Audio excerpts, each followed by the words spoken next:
Mansfield Park. Partie 7. Chapitre 7 de la partie 2. Les rapports des deux familles étaient à ce moment beaucoup plus proches de ce qu'ils avaient été en automne. Aucun des membres de l'ancienne intimité n'avait cru que cela eût encore été possible. Le retour de Henry Crawford et l'arrivée de William Price y étaient pour beaucoup, mais aussi et surtout le fait que Sir Thomas accueillait avec plus que de la tolérance les tentatives de voisinage du presbytère.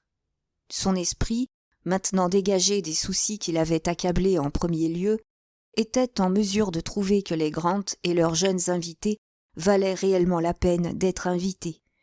Et bien que ne s'abaissant pas à faire des plans ou des projets quant à ce mariage, un des plus heureux qui puisse être dans les possibilités de n'importe lequel de ceux qu'il chérissait, et considérant même comme la moindre des choses le fait de ne pas approfondir de telles choses, il ne pouvait s'empêcher de percevoir, d'une façon négligente, que M. Crawford distinguait quelque peu sa nièce. Ni peut-être se retenir, sans doute inconsciemment, de donner des consentements plus bienveillants aux invitations qui se rapportaient à ce sujet.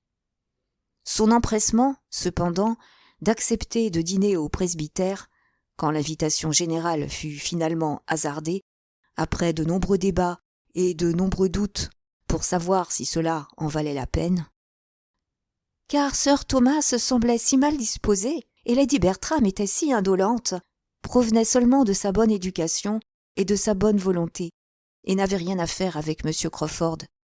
Il y allait parce que ce serait une réunion agréable, car ce fut dans le courant de cette visite-là qu'il commença à penser que quiconque, habitué à remarquer de si futiles détails, aurait pensé que M. Crawford était l'admirateur de Fanny Price. La réunion fut en général plaisante, étant composée dans une bonne proportion de narrateurs et d'auditeurs, et le dîner lui-même était élégant et plantureux, selon l'habitude des Grant, et trop accordé aux habitudes de tous pour créer aucune émotion, excepté chez Madame Norris, qui ne pouvait jamais regarder avec patience la large table ni le nombre de plats s'y trouvant, et qui s'arrangeait toujours pour faire quelque mauvaise expérience lors du passage des servantes derrière sa chaise, et pour se convaincre une fois de plus qu'il était impossible que, parmi tant de plats, certains ne fussent pas froids. Dans la soirée, on découvrit, d'après Madame Grant et sa sœur, qu'après avoir organisé la table de whist, ils resteraient assez nombreux pour jouer, et tout le monde étant d'accord, la spéculation fut décidée presque aussi vite que le whist. Et Lady Bertram se trouva rapidement dans la situation critique de devoir choisir entre les deux jeux, et fut priée de tirer une carte pour le whist ou non. Heureusement, Sir Thomas était à portée de sa main. « Que vais-je faire, Sir Thomas ? Whist ou spéculation ? Quel jeu m'amusera le plus ?» Sir Thomas, après un moment de réflexion, recommanda la spéculation. Il était un joueur de whist lui-même, et pouvait peut-être penser que cela ne l'amuserait pas beaucoup d'avoir sa femme comme partenaire. « Très bien, répondit avec joie Lady Bertram. « La spéculation, alors, s'il vous plaît, Madame Grant. Je ne connais rien à ce jeu, mais Fanny me l'enseignera. » Ici, Fanny s'interposa cependant, en parlant anxieusement de sa propre ignorance. Elle n'avait jamais joué ce jeu et ne l'avait jamais vu jouer de sa vie, et Lady Bertram éprouva de nouveau un moment d'indécision. Mais d'après les assurances de chacun que rien n'était aussi facile, que c'était le plus facile des jeux de cartes, et après que Henry Crawford eut introduit la plus instante requête pour être admis à s'asseoir entre sa seigneurie et Mademoiselle Price, et à leur enseigner le jeu à toutes deux, il en fut décidé ainsi, et Sir Thomas, Madame Norris, le docteur et Madame Grant, étant assis à la table avec majesté et dignité, les 6 autres, sous la direction de Mademoiselle Crawford, furent installés autour de l'autre table. C'était un bel arrangement pour Henry Crawford, qui était tout contre Fanny, et avec un grand rôle à remplir, ayant les jeux des 2 personnes à conduire aussi bien que le sien. Bien qu'il fût impossible pour Fanny de ne pas se sentir maîtresse des règles du jeu au bout de 3 minutes, il avait cependant à inspirer son jeu, aiguiser son avarice et acquérir son cœur, ce qui, spécialement en compétition avec William, n'était pas sans quelque difficulté. En ce qui concerne lady Bertram, il dut consentir à se charger d'elle toute la soirée, et, s'il fut assez rapide pour l'empêcher de regarder à ses cartes, quand la partie commença, il dut la diriger dans tout ce qu'elle eut à faire jusqu'à la fin du jeu. Il était dans un brillant état d'esprit, faisant chaque chose avec une aisance heureuse, et surtout dans tous les tours vifs, les ressources rapides et l'imprudence hasardeuse qui pouvaient faire honneur au jeu. Et la table ronde était en très beau contraste avec la calme sobriété et le silence ordonné de l'autre. Sir Thomas s'était enquis 2 fois du plaisir et du succès de son épouse, mais en vain. Aucune pause n'était assez longue pour le temps que ses manières mesurées nécessitaient, et presque rien de son état n'eût pu être connu jusqu'à ce que madame Grant fût capable, à la fin de la première partie, d'aller vers elle et de la complimenter. « J'espère que le jeu amuse votre seigneurie ?»« Oh oui, ma chère. Très amusant, en effet. Un très bizarre jeu. Je ne sais pas de quoi il s'agit. Je ne vois jamais mes cartes. Monsieur Crawford fait tout le reste. »« Bertram, » dit Crawford quelque temps après, mettant à profit une petite détente dans le jeu. « Je ne vous ai jamais dit ce qui m'arriva hier lors de ma chevauchée vers la maison. » Ils avaient été chassés ensemble et étaient au milieu d'une bonne course et à quelque distance de Mansfield, quand, s'étant aperçu que son cheval avait perdu un fer, Henry Crawford avait été obligé d'abandonner et de faire à pied la meilleure partie de son chemin du retour. « Je vous ai dit que j'avais perdu mon chemin après avoir dépassé cette vieille ferme avec les ifs, parce que je ne sais jamais me résoudre à demander. Mais je ne vous ai pas dit que, avec ma chance habituelle, car je ne fais jamais une erreur sans y gagner, je me trouvais en temps voulu exactement où je désirais être. J'arrivais soudainement, après avoir trouvé un champ encaissé, dans le milieu d'un petit village retiré entre 2 collines aux pentes douces, un torrent étroit devant moi à franchir à gué, une église se dressant sur une sorte de tertre à ma droite, église apparemment large et élégante pour l'endroit, et pas une maison de gentilhomme, ni une maison de demi-gentilhomme à voir, excepté une, le presbytère. Je précise à un jet de pierre des précités tertre et église. Je me trouvais, en résumé, à Thornton Lacey. Cela paraît être ainsi, dit Edmond. Mais dans quel chemin avez-vous tourné après avoir dépassé la ferme de Sewell? Je ne réponds pas à des questions si irrévérentes et si insidieuses. Bien que je réponde à tout ce que vous pourriez demander en 1 heure, vous ne seriez jamais capable de prouver que ce n'était pas Thornton Lacey, car ce l'était certainement. Vous vous êtes informé alors? Non, je ne m'informe jamais, mais je dis à un homme occupé à tailler une haie que cela était Thornton Lacey, et il approuva. Vous avez une bonne mémoire. J'avais oublié vous avoir jamais dit la moitié de ceci au sujet de cet endroit. Thornton Lacey était l'endroit où il irait bientôt vivre, ainsi que mademoiselle Crawford le savait, et son intérêt dans une négociation pour le valet de William Price augmenta. « Bien, » continua Edmond. « Et avez-vous aimé ce que vous avez vu ? » ?»« Beaucoup, en vérité. Le jardin de la ferme doit être déplacé, je suis d'accord, mais je n'ai conscience de rien d'autre. La maison n'est nullement mauvaise et quand le jardin sera déplacé, il pourra y avoir une entrée très tolérable. Le jardin doit être entièrement nettoyé et planté pour cacher la maison du forgeron. La maison doit être tournée le front vers l'est ou bien vers le nord. L'entrée et les chambres principales, je veux dire, doivent être de ce côté, où la vue est réellement belle. Je suis sûr que cela peut se faire. Et là doit être votre entrée, à travers ce qui est à présent le jardin. Vous devez faire un jardin, là où se trouve maintenant l'arrière de la maison, ce qui lui donnera le meilleur aspect du monde, en pente, vers le sud-est. Le terrain semble précisément formé pour cela. J'ai parcouru à cheval environ 50 yards de la ruelle entre l'église et la maison, afin de regarder autour de moi, et j'ai vu comment tout cela pourrait être. Rien n'est plus facile.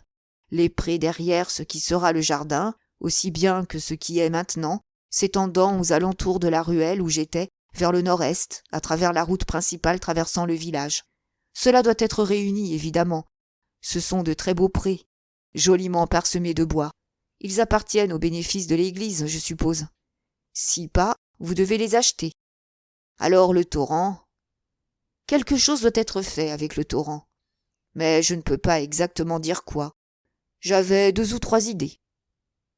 Et j'ai aussi 2 ou 3 idées, dit Edmond. Et l'une d'elles est que très peu de votre plan pour Thornton Lacey sera jamais mis en pratique. Je dois être satisfait avec moins d'ornements et de beauté. Je pense que la maison et l'entrée peuvent être confortables, et avoir l'apparence d'une maison, d'un gentleman, sans aucune dépense très lourde. Et cela doit me suffire, et, je l'espère, peut suffire à tous ceux qui s'intéressent à moi. Mademoiselle Crawford, un peu soupçonneuse et pleine de ressentiment, d'un certain ton de voix et d'un certain demi-regard exprimant la dernière expression de son espoir, se dépêcha de finir sa partie avec William Price, et, assurant son valet à un prix exorbitant, elle s'exclama. « Voilà, je veux achever le jeu comme une femme d'esprit. Pas de froide prudence pour moi. Je ne suis pas née pour m'asseoir tranquillement à ne rien faire. Si je perds le jeu, ce ne sera pas sans avoir lutté. » Le jeu cessa et ne la paya pas en retour. Une autre partie s'engagea, et Crawford reprit la conversation à propos de Thornton Lacey. « Mon plan peut ne pas être le meilleur. Je n'ai pas eu beaucoup de temps pour le former. Mais vous devez en faire une bonne partie. L'endroit le mérite, et vous ne vous sentirez pas satisfait si vous faites beaucoup moins que ce qu'on peut faire. Excusez-moi, votre seigneurie, on ne doit pas voir vos cartes. Là, laissez-les poser devant vous. La place le mérite, Bertram. Vous parlez de lui donner l'air d'une maison de gentilhomme. Cela sera fait par le déplacement du jardin, car, indépendamment de cette terrible disgrâce, je n'ai jamais vu une maison de cette espèce ressemblant autant à une résidence de gentleman. Elle a tout à fait l'air d'être quelque chose de plus que la maison d'un simple personnage, au-dessus d'un train de vie de quelques centaines l'an. Ce n'est pas un mélange compliqué de simples chambres basses. Ce n'est pas le vulgaire assemblage compact d'une ferme carrée. C'est solide, spacieux. L'on peut supposer qu'une respectable vieille famille de la région y a vécu de génération en génération, pendant 2 siècles au moins, et y vit maintenant en dépensant de 2 à 3 000 l'an. Mademoiselle Crawford écoutait, et Edmond approuva ceci. L'air d'une résidence de gentleman. Vous ne pouvez pourtant le lui donner si vous ne faites rien. Mais elle est capable de beaucoup plus. Laissez-moi voir, Marie, le dit Bertram. Ne misez pas une douzaine pour cette reine. Non, non, une douzaine est plus que cela ne vaut. Lady Bertram ne mise pas une douzaine. Elle n'aura rien à dire à cela. Allez, continuez. Par certaines améliorations comme celles que j'ai suggérées, je ne demande réellement pas que vous suiviez mon plan, quoique je doute que quelqu'un en présente un meilleur. Vous pouvez lui donner un caractère plus élevé, vous pouvez en faire une place.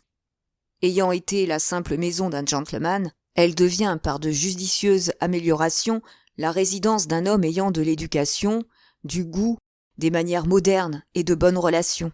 Tout cela peut se marquer sur elle, et cette maison reçoit un air tel que son propriétaire sera reconnu le grand propriétaire de la paroisse par chacun qui passera sur la route, spécialement parce qu'il n'y a pas de réel château dans cet endroit. Une circonstance, entre nous, capable de rehausser la valeur d'une telle situation au point que ce soit un privilège et d'une indépendance au-delà de tout calcul. Vous pensez comme moi, j'espère. Il se tourna avec une voix adoucie vers Fanny. Avez-vous déjà vu l'endroit ? Fanny répondit rapidement non, et essaya de cacher son intérêt pour le sujet par une intense attention envers son frère, qui était occupé à conduire un dur marché. Mais Crawford poursuivit. Non, non, vous ne devez pas vous séparer de la reine. Vous l'avez achetée trop cher, et votre frère ne vous en offre pas la moitié de sa valeur. Non, non, monsieur, les mains dehors. Les mains dehors. Votre sœur ne se sépare pas de la reine. Elle est complètement déterminée. Le jeu sera à vous.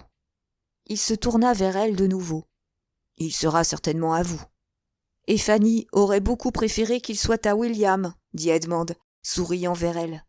Pauvre Fanny, qui ne peut se duper comme elle le souhaite. Monsieur Bertram, dit mademoiselle Crawford, quelques minutes après, vous savez que Henry fait de tels embellissements que vous ne pouvez vous engager dans rien d'aucune sorte à Thornton Lacey sans accepter son aide. Pensez seulement comme il a été utile à Sutterton. Pensez seulement combien de grandes choses furent faites là parce que nous sommes tous allés avec lui, un jour chaud d'août, pour le conduire à travers les champs et voir son génie s'enflammer.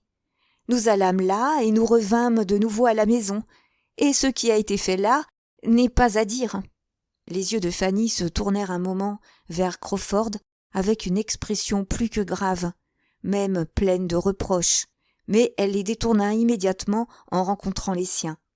Avec quelque chose de conscient, il secoua sa tête vers sa sœur et répondit en riant. « Je ne peux pas dire que beaucoup a été fait à Sauterton, mais c'était un jour chaud et nous marchions tous après l'un l'autre et désorientés. » Aussitôt qu'un murmure général lui permit de ne pas être entendu, il ajouta à voix basse, uniquement pour Fanny et s'adressant directement à elle.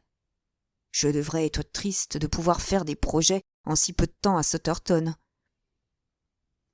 Je vois les choses tout à fait différemment maintenant.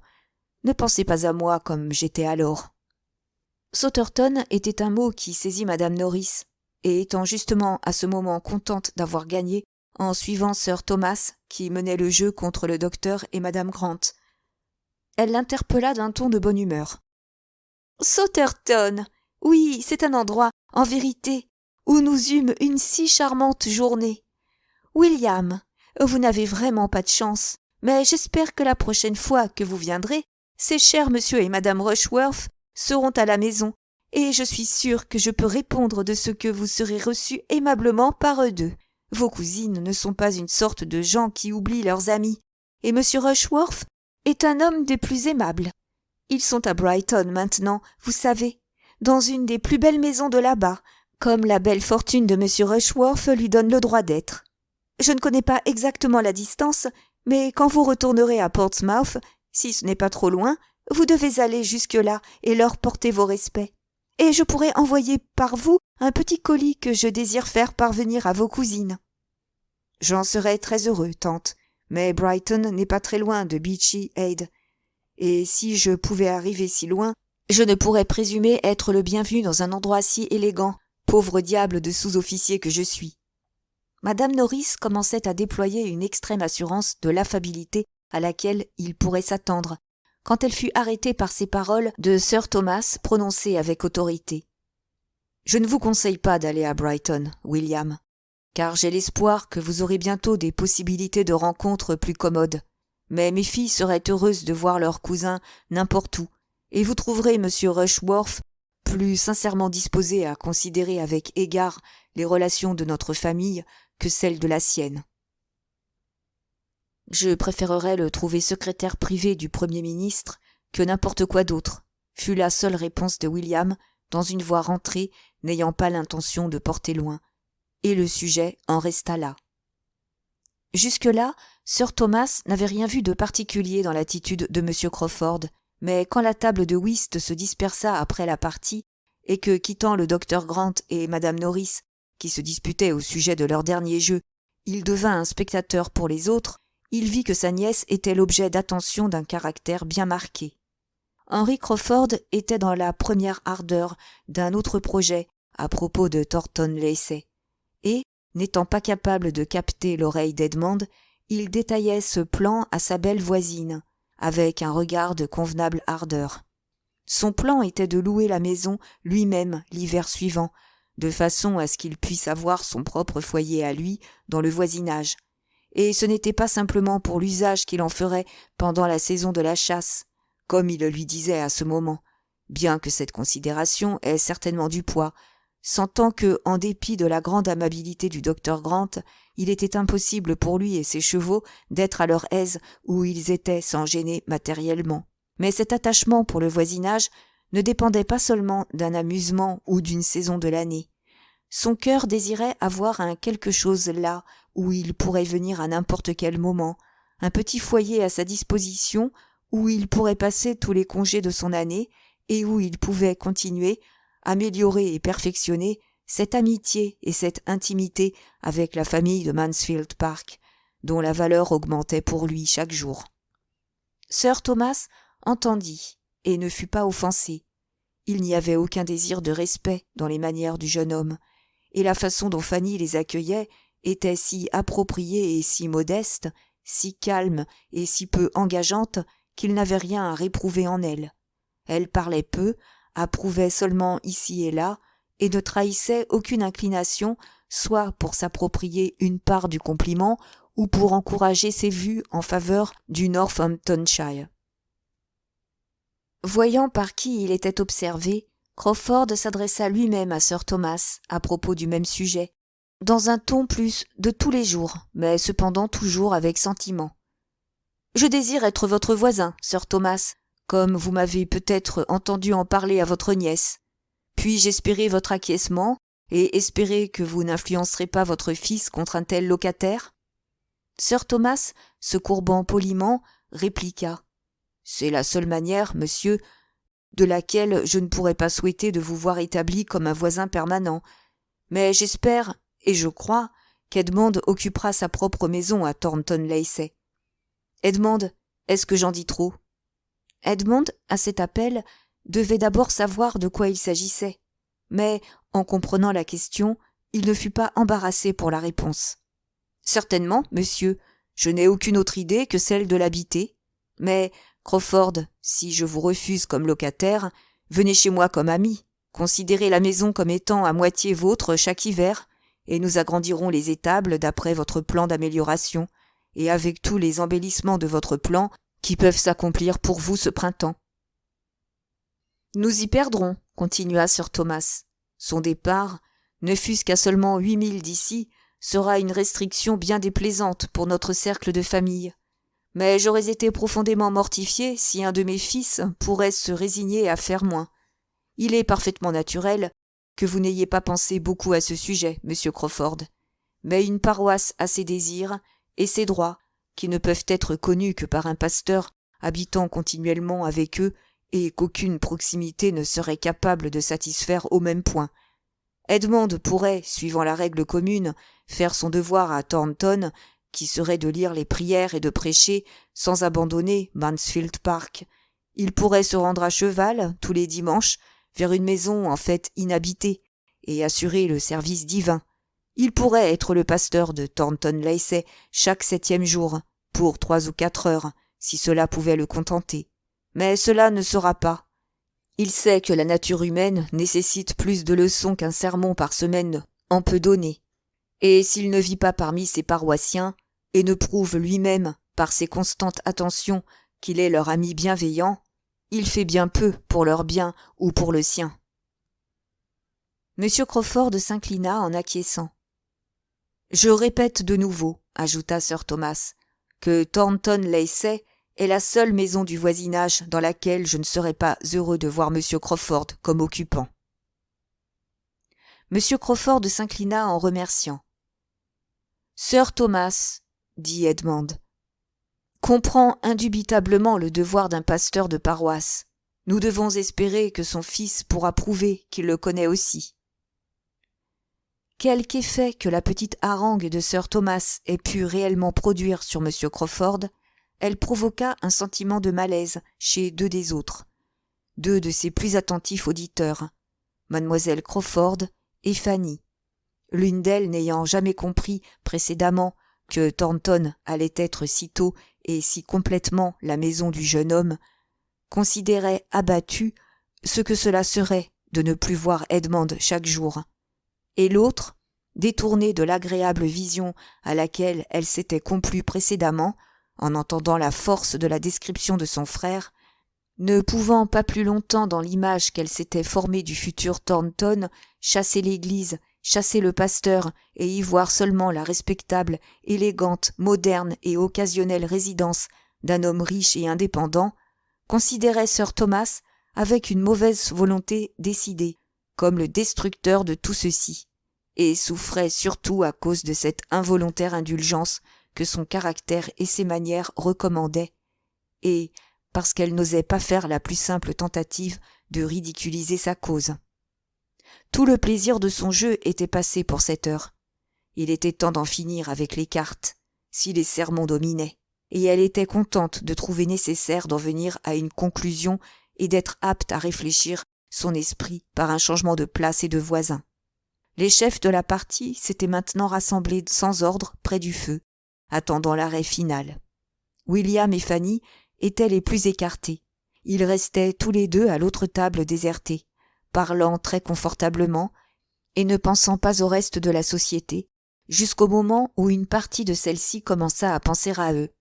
La chaise de Henry Crawford fut la première qui alla dans leur direction, et il s'assit en les observant silencieusement pendant quelques minutes. Lui-même, dans le même temps, était observé par Sir Thomas, qui bavardait, debout, avec le docteur Grant. « Il y a rassemblement ce soir, » dit William. « Si j'étais à Portsmouth, j'y serais peut-être. »« Mais vous ne souhaitez pas d'être à Portsmouth, William ?»« Non, Fanny, je ne le souhaite pas. J'en aurai assez de Portsmouth et de la danse aussi, quand je ne vous aurai plus. Et je ne sais pas si je pourrais trouver quelque plaisir dans cette assemblée, car je devrais sans doute aller sans partenaire. Les jeunes filles de Portsmouth détournent le nez de quiconque n'a pas une attribution. On peut tout aussi bien n'être rien qu'être sous-officier. On n'est rien, en réalité. Vous vous rappelez les Grégory's ? Elles sont devenues d'amusantes et jolies jeunes filles. Mais elles me parlent à peine, parce que Lucie est courtisée par un officier. Ses joues étaient colorées d'indignation, comme il parlait. « Oh, quelle honte ! Mais cela ne fait rien, William.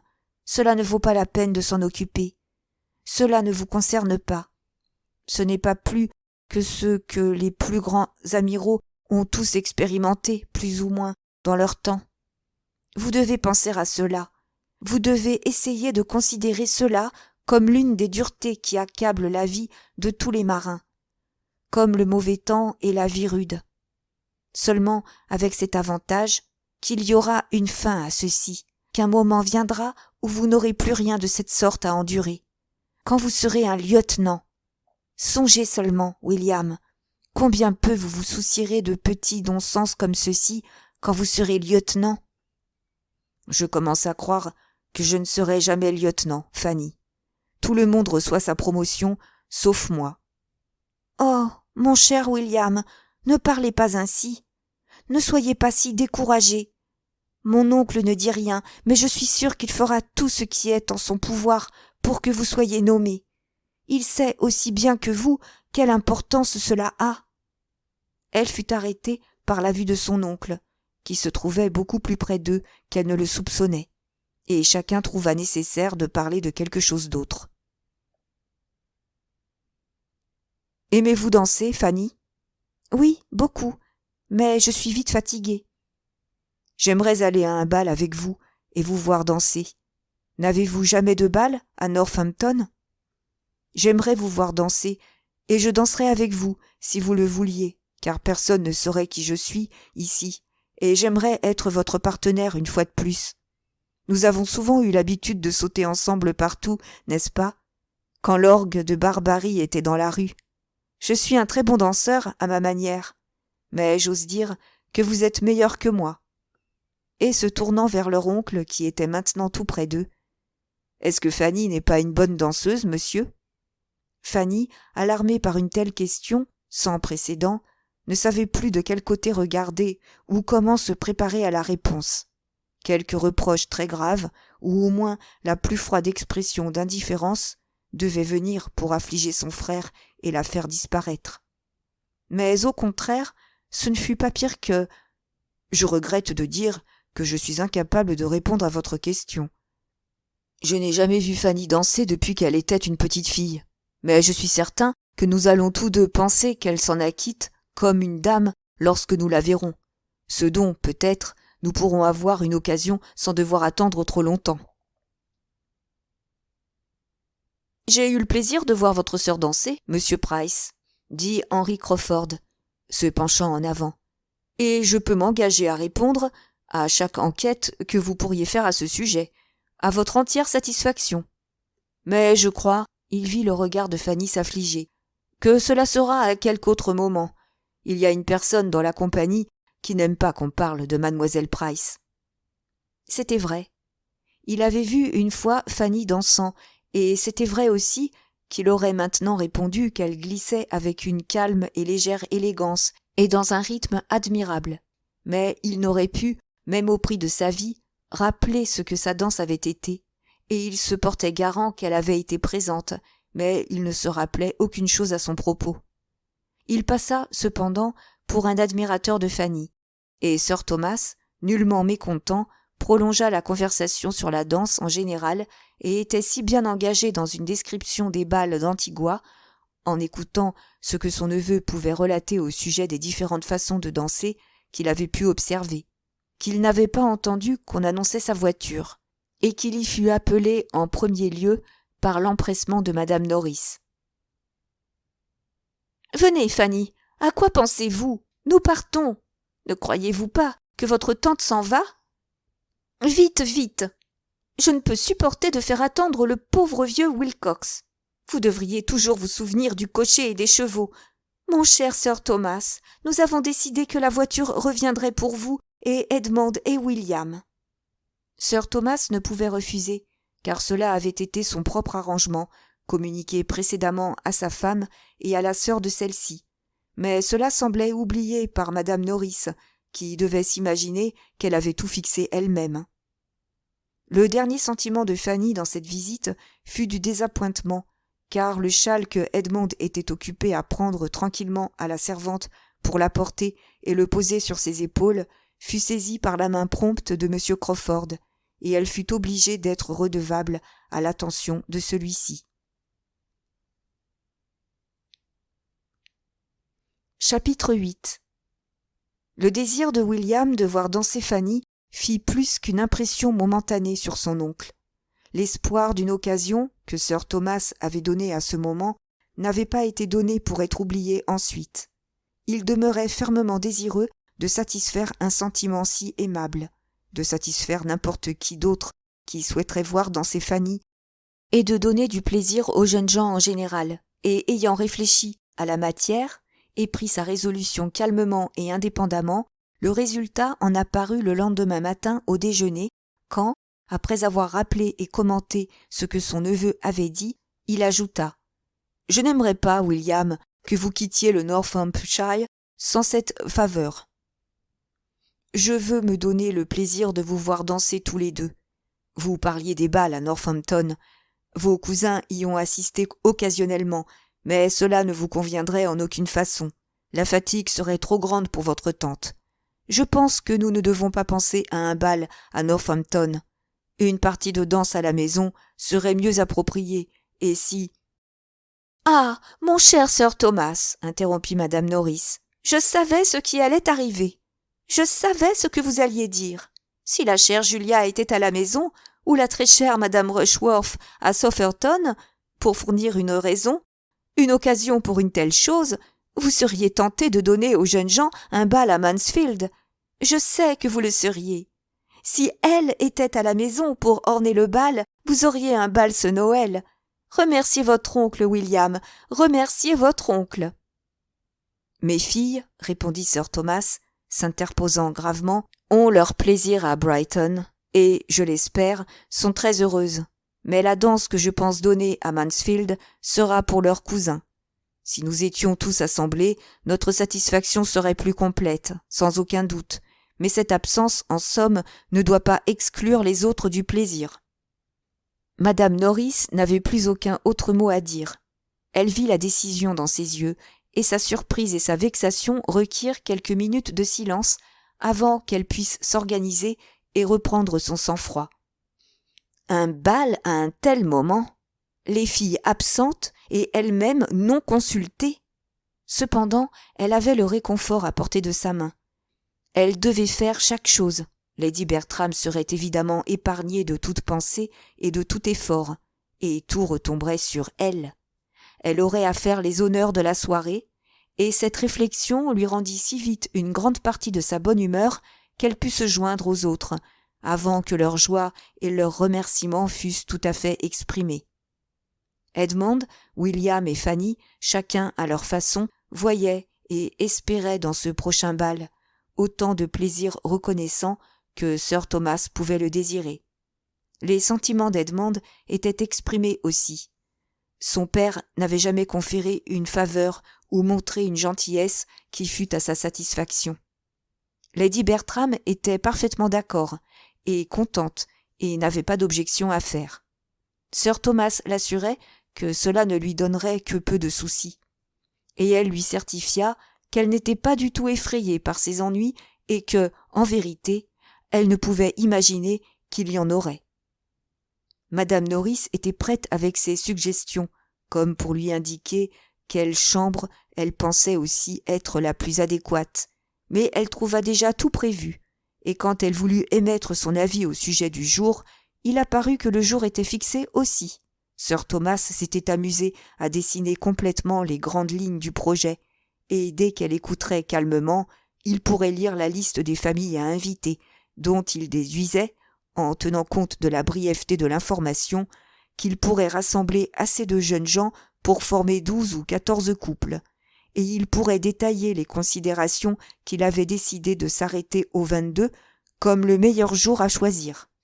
William devait être à Portsmouth le 24.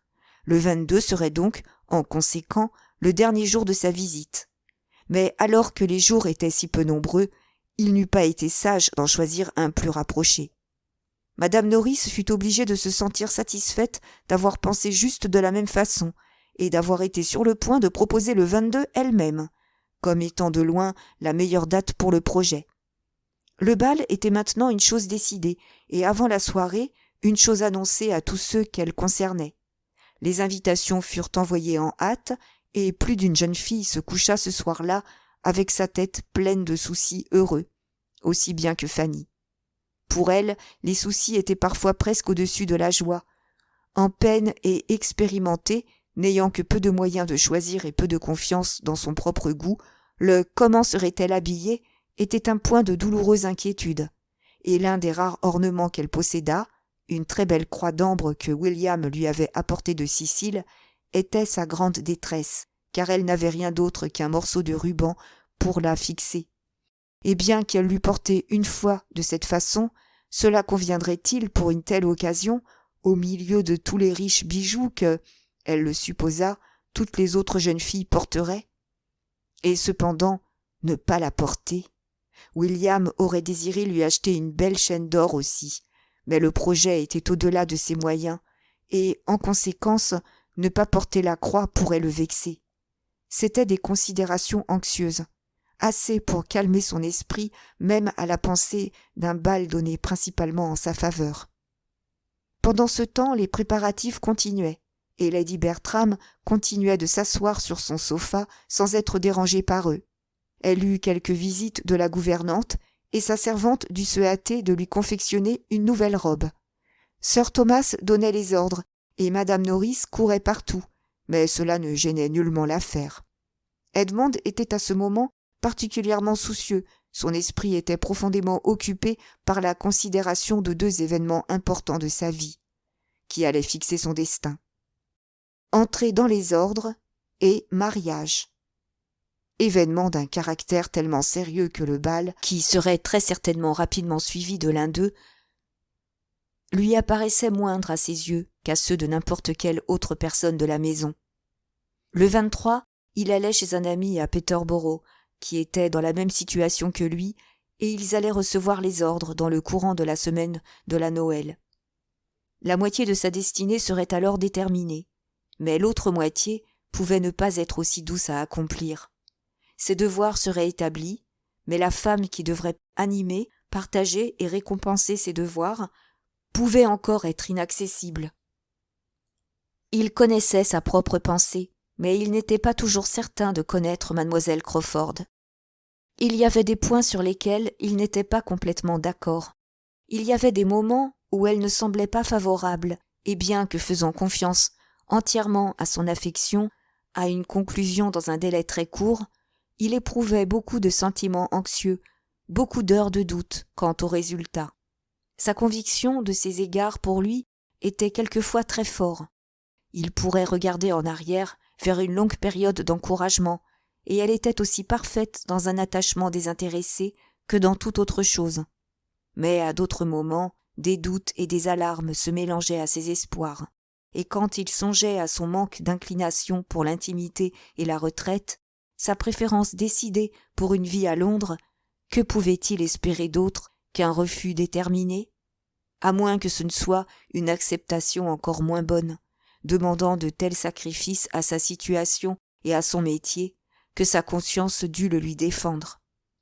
L'issue de tout dépendait d'une question. L'aimait-elle assez fortement pour dépasser des points qui avaient toujours été essentiels? L'aimait-elle assez fortement pour qu'ils fussent plus essentiels? Et cette question, qu'il se répétait continuellement, quoiqu'elle eût le plus souvent un oui comme réponse, avait aussi parfois son non. Mademoiselle Crawford allait bientôt quitter Mansfield, et à cette occasion le oui et le non alternaient plus fréquemment. Il avait vu briller ses yeux lorsqu'elle parlait de la lettre de sa chère amie qui lui promettait une longue visite à Londres, et de la gentillesse d'Henry qui s'engageait à rester où il était afin qu'il pût l'accompagner là-bas. Il l'avait entendu parler du plaisir d'un tel voyage avec une animation qui voulait dire non. Mais ceci s'est passé au cours de la journée décisive, dans la première heure de joie, quand rien d'autre ne comptait à ses yeux que les amis qu'elle allait voir. Depuis, il l'avait entendu s'exprimer différemment, avec d'autres sentiments, des sentiments plus contrôlés. Il l'a entendu dire à madame Grant qu'elle la quitterait avec regret, qu'elle commençait à penser que ni les amis, ni les plaisirs qu'elle allait retrouver ne valaient ceux qu'elle laissait derrière elle, et que, bien qu'elle se sentît obligée de partir, elle savait déjà qu'elle éprouverait de la joie là-bas quand elle pourrait prévoir le moment de son retour à Mansfield. N'y avait-il pas des oui dans tout ceci? Ayant à peser, arranger et réarranger pareilles choses, Edmond ne pouvait pas s'intéresser énormément à la soirée que le reste de la famille attendait avec un tel intérêt. Mis à part la joie de ses deux cousins, cette soirée n'avait pas plus de valeur pour lui que n'importe quelle autre réunion des deux familles. Chaque réunion apportait l'espoir d'une confirmation quelconque, mais le tourbillon de la salle de bal ne serait peut-être pas particulièrement favorable à l'expression des sentiments sérieux. L'engager précisément pour les deux premières danses, c'était la possibilité d'un bonheur personnel qu'il sentait en son pouvoir, et la seule préparation pour le bal à laquelle il pouvait prendre part, en dépit de tout ce qui se passait autour de lui en rapport avec la fête, depuis le matin jusqu'au soir. Jeudi était le jour du bal, et le mercredi matin, Fanny, encore incapable de choisir ce qu'elle devrait mettre, se décida à demander conseil aux plus compétents et s'adressa à madame Grant et à sa sœur, dont le bon goût, généralement reconnu, l'aiderait à être irréprochable. Et comme Edmond et William étaient partis pour Northampton, elle avait des raisons de penser que M. Crawford le serait de même. Elle descendit vers le presbytère, ne craignant pas de se risquer à une conversation privée. Et le secret d'une telle conversation était de première importance pour Fanny, plus qu'à moitié honteuse de ses propres préoccupations. Elle rencontra mademoiselle Crawford à quelques yards du presbytère. Comme celle-ci s'apprêtait à lui rendre visite, et comme il lui semblait que son amie, obligée qu'elle était d'insister sur le retour, n'abandonnait sa promenade qu'à contre-cœur, elle expliqua l'objet de sa visite immédiatement et observa que si elle voulait être assez aimable pour lui donner son opinion, cela pourrait aussi bien se faire à l'extérieur qu'à l'intérieur. Mademoiselle Crawford parut enchantée de sa demande et pressa Fanny, d'une façon beaucoup plus cordiale qu'avant, de retourner avec elle, et proposa qu'elles aillent dans sa chambre où elle pourrait avoir une causette confortable sans déranger le docteur et madame Grant, qui étaient ensemble au salon. Ceci était précisément un plan qui convenait à Fanny, et avec une grande gratitude de son côté, pour une complaisance si gentille et si vive, elles entrèrent et montèrent à l'étage, et furent bientôt absorbées par le sujet qui les intéressait. Mademoiselle Crawford, flattée de cet appel, lui dévoua le meilleur de son jugement et de son bon goût, rendit tout facile par ses suggestions et essaya de rendre tout agréable à Fanny par son encouragement.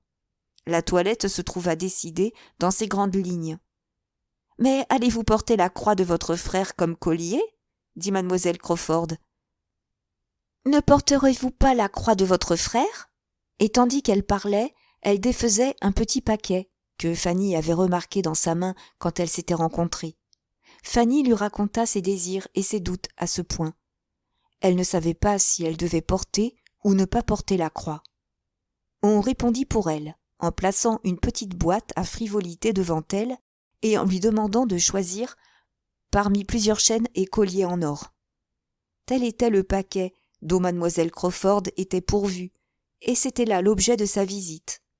Et de la manière la plus aimable, elle pressait maintenant Fanny d'en prendre une pour la croix, et de la garder pour l'amour d'elle, disant toutes les choses qu'elle put imaginer pour écarter les scrupules qui avaient d'abord fait reculer Fanny avec un mouvement d'horreur devant la proposition.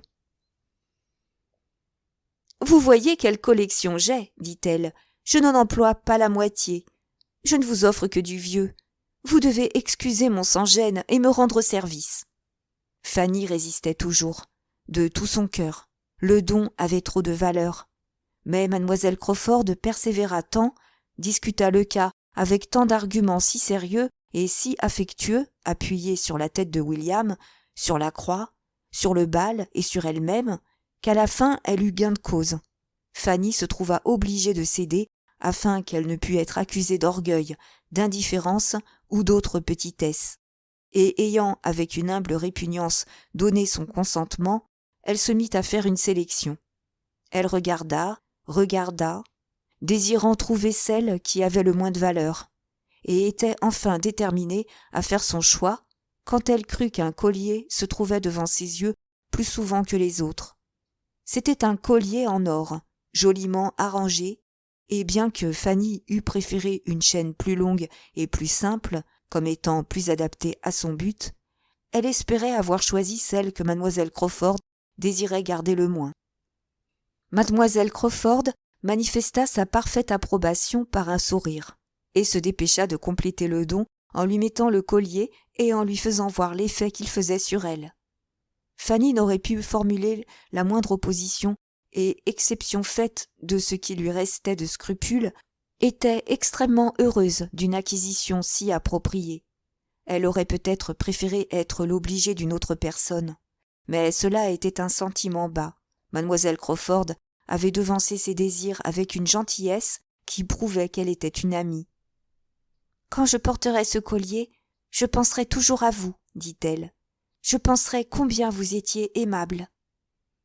Vous devez également penser à quelqu'un d'autre quand vous le porterez, répliquait mademoiselle Crawford. Vous devez aussi penser à mon frère, car la pensée venait d'abord de lui. Il me la donna, et avec le collier, je vous passe tous les devoirs de vous souvenir du premier donneur. Cela doit être un souvenir de famille. La sœur ne peut être dans vos pensées sans que le frère n'y soit aussi. Fanny, grandement étonnée et pleine de confusion, aurait instantanément retourné le cadeau. Prendre ce qui avait été le cadeau d'une autre personne, d'un frère encore, impossible, cela ne devait pas être. Avec une avidité et un embarras assez divertissants pour sa compagne, elle remit la chaîne sur le carton et semblait résolue à ne pas en prendre une autre. « Ma pauvre enfant, dit-elle en riant, de quoi avez-vous peur ? Croyez-vous que Henri considérerait ce collier mien et s'imaginerait qu'il n'est pas venu honnêtement en votre possession ? Ou imaginez-vous qu'il serait trop flatté de voir le collier à votre gorge, collier qu'il acheta il y a 3 ans, avant qu'il ne sût qu'une telle gorge existait ? Ou peut-être, et elle eut un air expiègle, croyez-vous qu'il y a une conspiration entre nous, et que ce que je fais maintenant, je le fais à son désir et à sa connaissance ? Fanny protesta absolument contre de telles pensées, tout en rougissant beaucoup. « Bien, alors, répliqua mademoiselle Crawford, très sérieusement et sans la croire entièrement. Pour me convaincre que vous ne suspectez pas de piège et aussi confiante que je vous ai toujours trouvée, prenez ce collier et n'en dites pas un mot de plus. Le fait que c'est un cadeau de mon frère ne doit faire aucune différence pour vous, comme, je vous l'assure, cela n'en fait pas dans ma volonté de m'en séparer. Il me donne toujours une chose ou l'autre. J'ai tant de cadeaux innombrables de lui que je ne pourrais les compter, ou lui en rappeler la moitié. Et pour ce qui est de ce collier, je ne crois pas que je l'ai porté 6 fois. Il est très joli, mais je n'y pense pas. Et bien que vous eussiez été aussi bien, même avec n'importe quel autre bijou de la boîte, il se fait que vous avez choisi précisément celui dont, si j'avais une préférence, je me séparerais volontiers, et que je préfère voir en votre possession plutôt qu'à n'importe qui d'autre. Ne vous y opposez plus, je vous en supplie. Ce petit rien ne vaut pas la moitié de tant de paroles. » Fanny n'osa pas s'opposer plus longtemps, et avec des remerciements renouvelés, mais moins heureux, accepta de nouveau le collier, car il y avait une expression dans le regard de mademoiselle Crawford qui ne pouvait pas la satisfaire. Il lui était impossible de rester insensible au changement de manière de M. Crawford à son égard. Il y avait longtemps qu'elle ne l'avait vu. Il essayait évidemment de lui plaire. Il était galant, il était attentif. Il était, en quelque sorte, comme il avait été avec ses cousines. Il voulait, croyait-elle, duper sa tranquillité, comme il avait dupé ses cousines. Quant à savoir s'il n'avait rien à voir avec le collier, elle ne pouvait se convaincre qu'il n'y était pour rien, car mademoiselle Crawford, complaisante en tant que sœur, était insouciante en tant que femme et qu'amie. Elle retourna maintenant à la maison en réfléchissant et en doutant, et sentant que la possession de ce qu'elle avait tellement désiré n'apportait pas beaucoup de satisfaction. C'est avec un changement plutôt qu'une diminution de soucis qu'elle reprit le chemin qu'elle avait foulé avant. Chapitre 9. En rentrant à la maison, Fanny monta immédiatement déposer son acquisition inattendue, ce collier, un bien douteux, dans la salle et le mettre dans une petite boîte où elle gardait tous ses petits trésors. Mais, en ouvrant la porte, quelle ne fut pas sa surprise d'y trouver son cousin Edmond en train d'écrire à sa table. Une telle chose, qui n'était jamais arrivée auparavant, était presque aussi merveilleuse que bienvenue. « Fanny, » dit-il immédiatement, abandonnant chaise et plume et venant à sa rencontre, tenant quelque chose en main. « Je vous demande pardon d'être ici. Je venais vous chercher et, après avoir attendu un peu, dans l'espoir de votre arrivée, j'étais en train d'employer votre encrier pour expliquer ma commission. Vous trouverez le début d'une lettre pour vous, mais maintenant je puis traiter l'affaire de vive voix. Voici. Je ne vous demande que d'accepter ce petit rien, une chaîne pour la croix de William. Vous auriez dû la voir la semaine passée, mais il a fallu attendre parce que mon frère n'a pu aller en ville aussi vite que j'avais espéré, et je ne viens que de la recevoir maintenant à Northampton. J'espère que vous aimerez la chaîne, Fanny. Je me suis efforcé de m'en tenir à la simplicité de votre goût, mais de toute façon, je sais que vous serez indulgente pour mes intentions, et la considérerez comme elle est réellement, le signe de l'affection d'un de vos plus anciens amis. » Et en disant ces mots, il se hâtait de partir avant que Fanny, écrasée par un millier de sensations de peine et de joie, pût tenter de parler, mais animée par un désir souverain, elle s'exclama.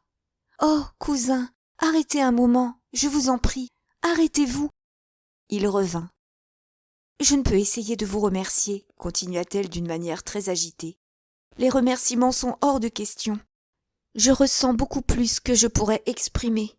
Votre bonté de penser à moi d'une telle façon est au-delà. » « Si c'est là tout ce que vous avez à me dire, Fanny. » Souriant, il s'apprêtait à partir de nouveau.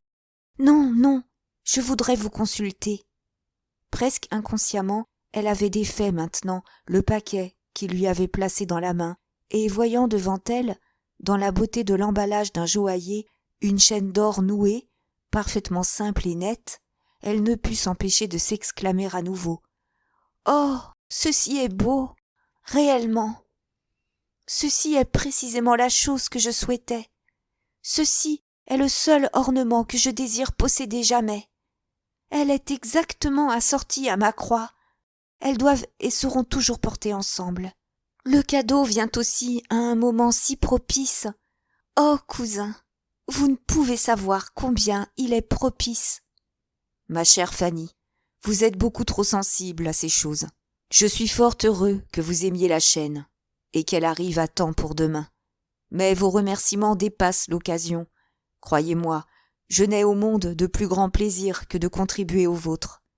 Non, je puis le dire en toute assurance, je n'ai pas de plaisir aussi complet, aussi inaltérable. Il est sans un mécompte. » Fanny aurait pu vivre une heure sans prononcer un autre mot, mais Edmond, après avoir attendu un moment, l'obligea à faire descendre ses pensées de leur vol céleste en disant « Mais à quel sujet voulez-vous me consulter ?» C'était au sujet du collier qu'elle voulait, le plus sérieusement du monde, maintenant rendre. Elle espérait obtenir son consentement pour le faire. Elle donnait le récit de sa récente visite maintenant que ses ravissements pouvaient être passés. Mais Edmond était si frappé par la circonstance, si enchanté de ce que mademoiselle Crawford avait fait, si frappé par une telle coïncidence entre eux, que Fanny ne put qu'admettre le pouvoir d'un plaisir sur son propre esprit, bien que cela pût avoir des mécomptes. Il se passa quelque temps avant qu'elle pût avoir assez d'attention pour son projet ou une réponse à sa demande. Il était plongé dans une rêverie aimante et émettait de temps en temps quelques demi-phrases de louange. Mais quand il s'éveilla et comprit, il était bien décidé à s'opposer à ce qu'elle souhaitait. « Renvoyer le collier ? Non, ma chère Fanny, pas d'après mon idée. Ce serait profondément mortifiant pour elle. Il ne peut exister de sensation plus désagréable que de voir revenir dans vos mains quelque chose que vous avez donné avec l'espoir raisonnable de contribuer au bonheur d'un ami. Pourquoi perdrait-elle un plaisir qu'elle a montré si bien mérité ? Si cela m'avait été donné en première instance, dit Fanny, je n'aurais jamais songé à le rendre. Mais comme c'est un présent de son frère, il n'est pas juste de supposer qu'elle s'en sépare facilement si ce n'est pas nécessaire. Elle ne doit pas supposer que ce n'est pas nécessaire, du moins pas acceptable. Le fait que, primitivement, c'était un cadeau de son frère ne fait aucune différence, car cela ne l'a pas empêché de l'offrir, ni vous de l'accepter, donc cela ne doit pas vous empêcher de le garder. Sans aucun doute, il est plus beau que le mien, et plus en rapport avec une salle de bal. Non, ce n'est pas plus beau. Ce n'est pas plus beau du tout dans son genre, et pas à moitié aussi convenable. La croix s'accordera mieux avec la chaîne qu'avec le collier. C'est au-delà de toute comparaison. Pour une nuit, Fanny, rien que pour une nuit, si cela est un sacrifice. Je suis sûre qu'après réflexion, vous voudrez faire ce sacrifice, plutôt que de faire de la peine à quelqu'un qui n'a eu en vue que votre bien-être. Les attentions de mademoiselle Crawford n'ont pas été au-dessus de ce que vous méritez. Je suis la dernière personne à croire qu'elle pourrait être au-dessus de vos mérites, et que vous pourriez lui répondre avec quelque chose qui aurait un air d'ingratitude, bien que je sache que ce ne pourrait jamais être ni dans votre intention ni dans votre nature. Portez le collier demain soir, ainsi que vous vous y êtes engagé, et réservez la chaîne pour des occasions plus courantes. Ceci est mon avis.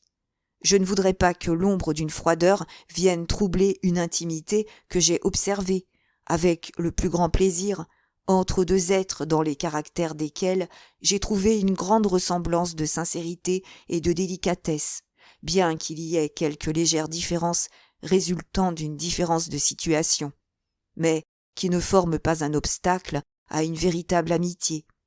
Je ne voudrais pas qu'une ombre de froideur s'élevât entre les deux êtres qui me sont le plus chers au monde, répéta-t-il. Quand il eut parlé, il s'en alla, et Fanny avait à se calmer comme elle le put. Elle était l'une de ses plus chères amies. Cela devait la réconforter.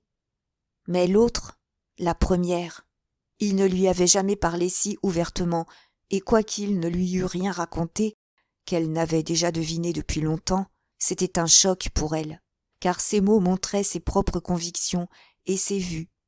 Les unes et les autres semblaient définitives. Il épouserait mademoiselle Crawford. C'était un choc, en dépit d'une attente très longue, et elle était obligée de répéter encore qu'elle était l'une de ses deux plus chères amies, pour que ces mots lui donnent quelque sensation. Si elle pouvait croire que mademoiselle Crawford le méritait, oh, combien ce serait différent, combien plus tolérable. Mais il se trompait sur son compte. Il lui accordait des mérites qu'elle n'avait pas. Ses défauts étaient ce qu'ils avaient toujours été, mais il ne les voyait plus. Avant qu'elle n'ait versé beaucoup de larmes sur cette déception, Fanny ne réussit pas à calmer son agitation, et l'abattement qui suivit ne put être allégé que par de ferventes prières pour son bonheur. C'était son intention, et elle y voyait un devoir d'essayer de surmonter tout ce qui était excessif, tout ce qui touchait à l'égoïsme dans son affection pour Edmond. Elle ne trouvait pas de mots assez forts pour satisfaire sa propre humilité. De penser à lui, comme mademoiselle Crawford pouvait le faire, eût été chez elle une folie. Pour elle, il ne pouvait jamais, dans aucune circonstance, être autre chose de plus cher qu'un ami. Comment une telle pensée lui venait-elle, même pour la réprouver ou la défendre? Il n'était pas permis que cette pensée touchât les confins de son esprit. Elle s'appliquerait à être raisonnable et à mériter le droit de juger avec une intelligence saine et honnête le caractère et le privilège de sincère sollicitude de mademoiselle Crawford pour lui. Elle avait de l'héroïsme dans ses principes et était décidée à faire son devoir, mais ayant aussi beaucoup de sentiments inhérents à la jeunesse et à la nature, il ne faut pas s'étonner outre mesure si, après avoir pris toutes ses bonnes résolutions de maîtrise de soi, elle saisit comme un trésor inespéré le bout de papier sur lequel Edmond avait commencé à lui écrire, et si, ayant lu avec la plus tendre émotion ces mots « Ma très chère Fanny, vous devez me faire la faveur d'accepter », elle l'enferma avec la chaîne, comme si c'était la plus chère partie du don. C'était la seule chose qui s'approchait d'une lettre qu'elle n'avait jamais reçue de lui, et il se pourrait qu'elle n'en reçût jamais d'autre. Il était impossible qu'elle en reçût jamais une autre qui lui procurât plus de plaisir, tant, en tout cas, à cause des circonstances que du style. Jamais auteur n'avait écrit 2 lignes qui eussent plus de valeur.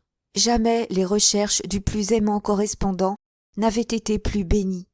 Pour elle, l'écriture elle-même, indépendamment de tout, était une bénédiction. Jamais être humain n'avait écrit des caractères comparables à l'écriture la plus courante d'Edmond. Ce spécimen, même avec la grande hâte dans laquelle il avait été écrit, n'avait pas une faute, et il y avait une telle félicité dans les 4 premiers mots, dans l'arrangement de « ma très chère Fanny », qu'elle aurait pu les regarder toujours. Ayant apaisé son esprit et réconforté son cœur par cet heureux mélange de raison et de faiblesse, elle était en état de descendre en temps convenable, de reprendre ses emplois habituels auprès de sa tante Bertram, et de lui donner les attentions usuelles, sans un manque apparent de présence d'esprit. Le jeudi, destiné à l'espoir et au plaisir, arriva, et commença avec beaucoup plus de douceur pour Fanny que d'habitude, car après le dîner, une note très aimable de M. Crawford, disant que, comme il se trouvait obligé d'aller à Londres le lendemain, il ne pouvait s'empêcher d'avoir un compagnon, que si William pouvait se décider à quitter Mansfield une demi-journée plus tôt qu'il ne l'avait escompté, il pourrait lui donner une place dans sa voiture. M. Crawford avait l'intention d'arriver pour l'heure du souper tardif de son oncle, et de l'inviter à dîner avec lui chez l'amiral. La proposition plaisait beaucoup à William, qui était enchanté de voyager en poste avec 4 chevaux et avec un ami si enjoué et si agréable. Aimant l'idée de voyager avec des dépêches, il disait immédiatement tout ce qui était en faveur de ce bonheur et de cet honneur, pour autant que son imagination pût les lui suggérer. Et Fanny était extrêmement contente pour un autre motif, car dans le plan original, William aurait dû quitter Mansfield le soir suivant par le service de poste de Northampton, ce qui ne lui aurait pas permis une heure de repos avant de s'installer dans une voiture de Portsmouth. Et bien que la proposition de M. Crawford la privât de beaucoup d'heures de sa compagnie, elle était trop heureuse de savoir William sauvé d'un tel voyage pour penser à rien d'autre. Sir Thomas approuvait le projet pour une autre raison, le fait que son neveu allait être présenté à l'amiral pourrait lui servir. Il croyait que l'amiral avait de l'influence, et l'esprit de Fanny se nourrit de ses idées pendant la moitié de la matinée. Quant au bal si proche, elle était beaucoup trop agitée et trop effrayée d'avance pour avoir la moitié du plaisir qu'elle aurait dû éprouver ou était supposée avoir, comme beaucoup de jeunes demoiselles qui sont dans l'attente du même événement, mais qui sont dans des situations plus aisées et pour qui cela présentait moins de nouveautés et moins de satisfaction. Mademoiselle Price, connue de nom seulement par la moitié des invités, devait faire maintenant son entrée dans le monde et devait être considérée comme la reine du bal. Qui aurait pu être plus heureuse que mademoiselle Price? Mais mademoiselle Price n'avait pas été élevée dans ce sens, et si elle avait su sous quel signe ce bal se trouvait, par rapport à sa personne, son bien-être eût encore diminué, et les craintes qu'elle avait déjà de se tromper et d'être regardée, avoir de la force et des partenaires pour la moitié de la soirée, danser un peu avec Edmond et pas beaucoup avec M. Crawford, voir le plaisir de William et être capable de se tenir à l'écart de tante Norris, c'était le sommet de son ambition et son plus grand bonheur possible. Bien que ce fussent là tous ses espoirs, elle ne pourrait s'y maintenir toujours, et au cours d'une longue matinée passée en grande partie avec ses tantes, elle était souvent sous l'influence de vues moins optimistes. William, décidé à faire de son dernier jour une journée de joie complète, était parti à la chasse à la bécasse. Edmond, elle n'avait que trop de bonnes raisons de le croire, était au presbytère, et resté seul pour supporter les tracas de madame Norris, qui était fâchée de ce que sa servante voulait arranger le souper à sa façon, tracasserie que celle-ci pouvait éviter. Fanny voyait dans tout cela un mauvais présage pour le bal, et s'en alla, tourmentée et à bout de force, s'habiller dans sa chambre, se sentant languissante et incapable de bonheur, comme s'il ne lui avait pas été permis d'assister au bal. Comme elle montait lentement l'escalier, elle songeait qu'hier, à peu près vers la même heure, elle était revenue du presbytère et avait trouvé Edmond dans sa chambre. « Si je devais l'y retrouver encore aujourd'hui, se dit-elle, avec une douce émotion. Fanny, dit à ce moment une voix près d'elle. Sursautant et levant la tête, elle vit, à travers le couloir qu'elle avait atteint, Edmond lui-même, debout en haut d'une autre cage d'escalier. Il vint vers elle. « Vous avez l'air fatiguée et éreintée, Fanny. Vous vous êtes promenée trop loin. »« Non, je ne suis pas sortie du tout. »« Alors, vous avez été fatiguée intérieurement, et c'est plus terrible. Vous auriez mieux fait de sortir. » Fanny, n'aimant pas se plaindre, estima plus facile de ne pas répondre, et bien qu'il la regardât avec la douceur habituelle, elle crut qu'il avait vite cessé de penser à elle. Il ne semblait pas animé. Quelque chose qui n'avait rien à voir avec elle allait mal. Ils montèrent les escaliers ensemble, leur chambre se trouvant au même étage. « Je viens de chez le docteur Grant, » dit Edmond. « Vous pouvez deviner quel message j'ai apporté là-bas, Fanny. » Et il avait l'air si sérieux qu'elle ne pouvait deviner qu'une seule chose, ce qui la rendit trop émue pour parler. « Je souhaitais engager les 2 premières danses de mademoiselle Crawford, » expliqua-t-il ensuite. Et cette explication ranima Fanny et la rendit capable, ainsi qu'on l'attendait d'elle, d'émettre quelque chose comme une question quant au résultat de la demande. « Oui, » répondit-il, « elle me les a accordés, mais, ajouta-t-il avec un sourire qui avait de la peine à ne pas disparaître, elle dit que ce sera la dernière fois qu'elle dansera avec moi. Elle ne le pense pas. Je crois, j'espère, je suis sûr qu'elle n'est pas sérieuse. Mais j'aurais préféré ne pas l'entendre. Elle n'a jamais dansé avec un pasteur, et elle ne dansera jamais avec un pasteur, dit-elle. Pour ma part, je pourrais souhaiter qu'il n'y eût pas de bal. Je veux dire, pas cette semaine. Précisément, aujourd'hui. Demain, je quitte la maison. Fanny lutta pour parler et finit par dire « Je suis très peinée que quelque chose se soit passé qui vous désole. Aujourd'hui devait être un jour de joie. Mon oncle le comprenait ainsi. Oh oui, oui, et ce sera un jour de plaisir. Tout finira bien.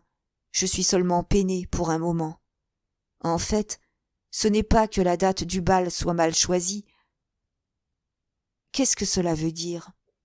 Mais, Fanny, dit-il en lui prenant la main et en parlant bas et sérieusement, vous savez ce que cela veut dire. Vous voyez comment cela est. Vous pourriez peut-être me dire comment et pourquoi je suis peinée. Laissez-moi vous parler un peu. Vous êtes une bonne auditrice. J'ai été peinée par ses manières. Ce matin, et je ne parviens pas à me remonter. Je sais que sa nature est aussi douce et aussi irréprochable que la vôtre, mais l'influence de précédents compagnons donne à sa conversation, aux opinions qu'elle professe, une teinte parfois mauvaise. Elle ne pense pas mal, mais elle dit mal, elle parle mal par taquinerie, et bien que je sache que c'est de la taquinerie, cela me froisse jusqu'à l'âme. « L'effet de l'éducation » dit Fanny gentiment. Edmond ne put qu'approuver. « Oui, cet oncle et cette tante, ils ont blessé l'esprit le plus pur. Car parfois, Fanny, je dois l'avouer, cela semble dépasser les apparences. Il semblerait que l'esprit même soit atteint. » Fanny crut que ceci était un appel à son jugement, et, après un moment de réflexion, elle dit « Si vous ne voyez en moi qu'une auditrice, cousin, je vous serai utile autant que je le peux, mais je ne suis pas qualifiée pour être une conseillère. Ne me demandez pas d'avis. Je ne suis pas compétente. » Vous avez raison, Fanny, de protester contre un tel emploi, mais ne vous effrayez pas. C'est un sujet sur lequel je ne demanderai jamais d'avis. C'est un genre de sujet sur lequel on ferait mieux de ne jamais demander d'avis. Je veux seulement vous parler. Une chose encore, excusez ma liberté, mais faites attention à la façon dont vous me parlez. Ne me racontez rien que, par la suite, vous pourriez regretter. Un jour viendra, peut-être. Le sang lui monta aux joues tandis qu'elle parlait. « Très chère Fanny !» s'écria Edmond, en pressant sa main contre la sienne avec presque autant de chaleur que si elle avait été celle de mademoiselle Crawford. « Vous n'avez que des pensées prévenantes, mais cela n'est pas nécessaire ici. Le jour ne viendra jamais, je commence à le croire des plus improbables. Mes chances diminuent, et même si le jour devait arriver, nous ne devons pas avoir peur de nous souvenir de quelque chose, car je ne peux être honteux de mes propres scrupules, et si je devais les écarter, ce ne serait que grâce à une amélioration de son caractère, que la reconnaissance des faits passés ne pourrait que me faire estimer davantage. Vous êtes la seule personne sur terre à qui je dirais ce que je viens de dire, mais vous avez toujours connu mon opinion sur elle. Vous pouvez témoigner, Fanny, que je n'ai jamais été aveugle. Combien de fois n'avons-nous pas parlé de ces petites erreurs ? Vous ne devez pas avoir peur, pour moi. J'ai presque abandonné toute idée sérieuse à son sujet, mais je devrais avoir une tête de bois, quoi qu'il pût m'arriver, si je pouvais penser à votre gentillesse et à votre sympathie sans la plus sincère gratitude. Il en avait dit assez pour troubler une expérience de 18 ans. Il en avait dit assez pour donner à Fanny des sentiments plus heureux qu'elle n'en avait connus ces derniers temps, et avec un regard plus brillant, elle répondit « Oui, mon cousin, je suis convaincue que vous seriez incapable de rien d'autre, bien que, peut-être, certains ne pensent pas de même. Il m'est impossible d'être effrayée de ce que vous pourriez souhaiter me dire. Ne vous contenez pas, racontez-moi tout ce qu'il vous plaît de raconter. » Ils étaient arrivés maintenant au 2e étage, et le passage d'une servante empêcha une plus longue conversation. Pour le bien-être présent de Fanny, celle-ci s'était arrêtée, peut-être au moment le plus heureux. Il n'est pas dit que, s'il avait pu parler encore 5 minutes, il ne lui aurait pas été possible d'effacer toutes les fautes de mademoiselle Crawford et de montrer son propre découragement. Mais il se fit qu'ils se quittèrent sur un regard d'affectueuse reconnaissance de part et d'autre, et elle conserva quelques sensations précieuses. Depuis des heures, elle n'avait rien éprouvé de semblable. Depuis que la première joie de la note de M. Crawford s'était évanouie, elle s'était trouvée dans un état tout à fait opposé. Il n'y avait pas eu de bien-être autour d'elle et pas d'espoir en elle. Maintenant, tout était souriant. La bonne fortune de William lui revint à l'esprit et sembla de plus grande valeur qu'avant. Le bal aussi, et une belle soirée de plaisir en perspective. C'était une réelle animation maintenant, et elle commença à s'habiller avec beaucoup de cette palpitation joyeuse qui est inhérente à un bal. Tout alla bien, son aspect ne lui déplaisait pas, et quand elle arriva au collier, sa bonne fortune sembla complète, car à l'essai, celui que mademoiselle Crawford avait donné ne put aucunement passer à travers l'anneau de la croix. Elle se serait résolue à la porter pour obliger Edmond, mais il était trop large. Pour cela, elle devait porter sa chaîne, et ayant, avec des sentiments délicieux, joint la croix à la chaîne, souvenir des êtres les plus aimés de son cœur, ces très chers emblèmes tellement faits l'un pour l'autre, tant dans son imagination que dans la réalité, elle les mit autour de son cou, et ayant vu et senti comme ils étaient pleins de William et d'Edmond, elle fut capable sans effort de porter également le collier de mademoiselle Crawford.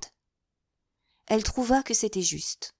Mademoiselle Crawford avait un droit, et quand il n'empiétait pas sur des droits plus forts, n'intervenait pas dans une plus sincère douceur, elle pouvait lui rendre justice à sa propre satisfaction.